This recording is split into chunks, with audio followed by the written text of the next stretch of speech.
Hi, and welcome to this live reading from Rule Breaker by Phoebe Alexander, and this is presented by Itsy Bitsy Book Bits. Chapter 1. I scan the living room before my eyes land on the feet-propped-up figure of my husband and our Yorkie curled up in his lap. As soon as she hears my voice, the little dog's ears perk up, and I can tell she considers running over to greet me, but she's too content on Warren's lap. Can't blame her for that. "Rough day at the office, honey?" I ask him. "Hey, that should be my line," my recently retired financial analyst husband retorts. His lips curl up into a grin before he lifts a rather perturbed Princess Buttercup off his lap and heads over to welcome me home from what might have been the longest day of my life. Work day, I mean. I am pretty sure the longest day of my life was the 24 hours I spent in labor with our oldest child, but this was definitely the longest day in recent memory.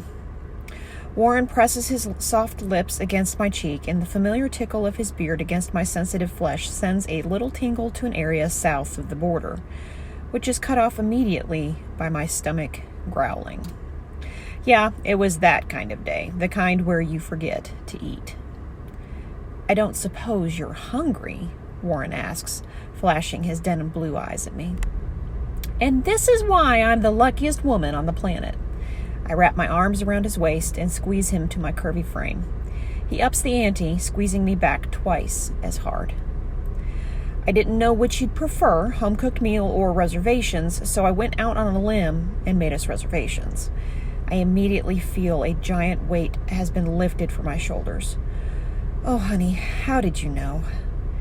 "You said you had a stressful meeting today, so I said to myself, wouldn't Athena like to unwind and tell me all about it at Chez Soufflé tonight?"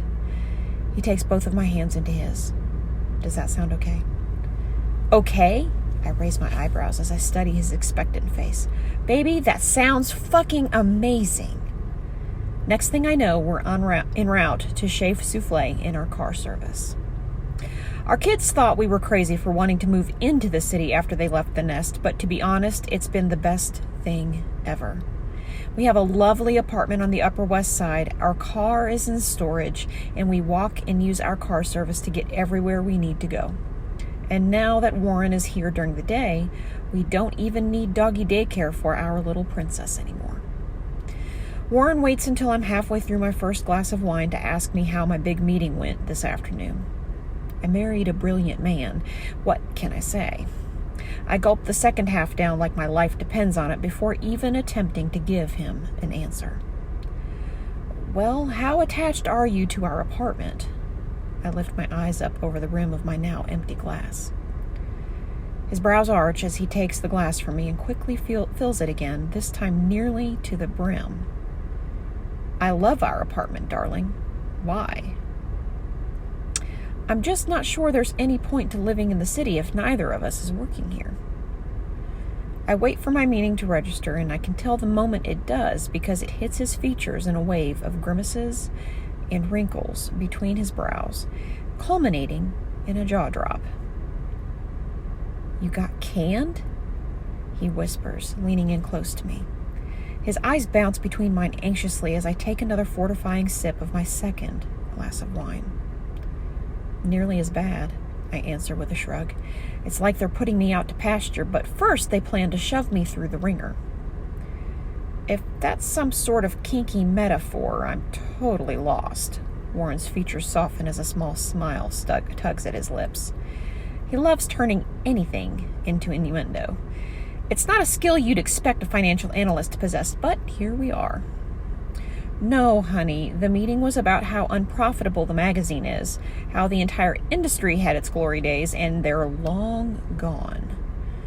"So they want to close Warby's Home Living?"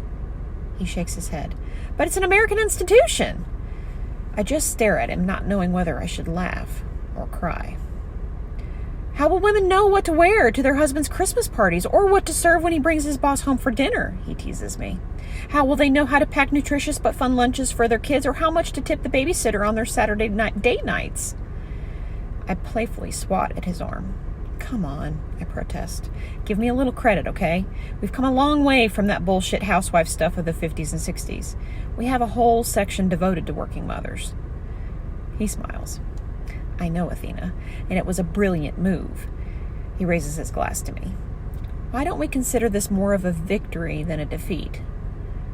My brows fly up toward my hairline. What on earth do you mean by that? He reaches across our intimate table to brush his thumb down my lip, and I can't help but smile at the naughty thoughts I see dancing in his eyes. After 23 years of marriage, I know those thoughts are coming well before he puts them into words. They'll give you a severance package, right? He looks nearly giddy with whatever crazy ideas he's cooking up behind those mischievous blue eyes. They want me to pitch a new rebranded magazine. I cut him off before those imaginary wild horses drag him away. Oh. He lifts his hand from mine and picks up his wine glass to take another sip, clearly displeased. Well, I've been thinking of various ideas. Kinda, sorta. In reality, after the meeting, I'd gone back to my office and tried to talk myself out of punching the wall a few times. Why don't you just retire? His face brightens all over again. Cash in your retirement, and we'll spend a year traveling. Europe, Asia. Haven't you always wanted to go on a real safari? That one we took the kids on at Disney a few years ago couldn't have been as good as the real thing. I let out a deep sigh, timed perfectly with my wine glass clinking back against the table. Before I can answer, the server returns with our piled high with pasta plates. Her eyes dart between us knowingly, like she can feel the tension of our conversation hovering in the air between us. This is about as heated of an argument as Warren and I ever have. Ever since he's retired, it's been me shooting down one crazy bee in his bonnet after another. He wanted to climb Mount Everest. Next, he wanted to get his pilot's license. Then he said he wanted to take up scuba diving. Last week, he asked what I thought of nudist resorts. What the fuck? Right? I wait for the waitress to step away before vetoing his world travel idea. I'm only 46, honey. I'm not ready to retire. But you're 8 years older than me. I know you retired early, but you still worked 8 years longer than I did. Even more if you can count the time I took off for maternity leave. And you got to achieve everything you wanted in your career. I'm just not there yet. But you just said the magazine industry is failing. His eyes have taken on a serious puppy dog quality at this point. I swear he learned that expression from Princess Buttercup. They said that, I countered. They want me to reinvent it for a new generation. I agree there may be new avenues we could explore. It sounds like they tasked you with reimagining this thing that they have no intention of actually publishing. A wild goose chase, like they want you to just take the money and run. I do feel like they are putting all their bets on me walking away. I agree. If they're going to shoot down any idea you come up with, what's the point, babe? I know whatever you come up with will be brilliant, but they will make up their minds before you even get out of the gate. He reaches across to take my hand into his, then squeezes it gently. So maybe I won't end up working at a magazine anymore. I don't know, Warren. I finally manage to stuff the bite of fettuccine I've carefully woven around my fork into my mouth, and I chew it thoughtfully while I formulate a plan. He puts down his fork and studies my face like only a calculating left-brained individual can do. You look like you're leaning toward rising to the challenge. I can't help but grin. This man knows me oh so well. What do you mean you'll be home late? Warren tugs at the belt around my robe, pulling me back toward the mattress. I brace my feet on the fluffy rug at the edge of our bed, but it's no use. He jerks hard enough that I topple over on top of him. Methinks he planned that.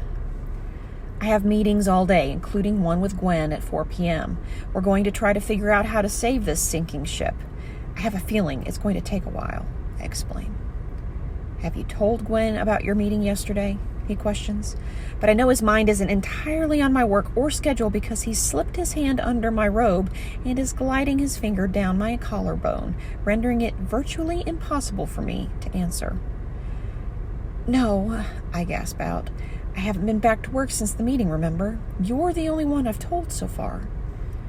Oh, his face lights up with a playful grin. I like sharing secrets. How about we share another one before you leave for work? Warren, I need to shower and get ready. He adjusts his hands so they're each gripping his shoulder, forcing my eyes to lock with his. Look, lady, I'm retired now. That means I'm cooped up in this house all day long fantasizing about making love to my beautiful, sexy wife. Am I supposed to feel sorry for you? I tease back, then lower to nip his neck.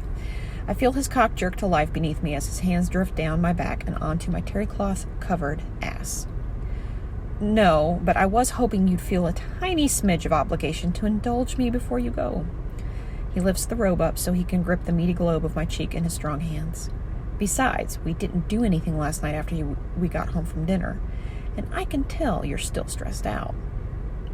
I'm not stressed out, I argue, furrowing my brows. Shit, I have to quit doing that. That wrinkle between my eyes just keeps getting deeper and deeper. I forget all about my brows when Warren smacks my now bare ass so hard I let out a squeal. You're stressed out, and you need an orgasm before you can go to work. What can I say? He's pretty in tune with my body. Well, I need to shower, I protest. He loves it when I play hard to get.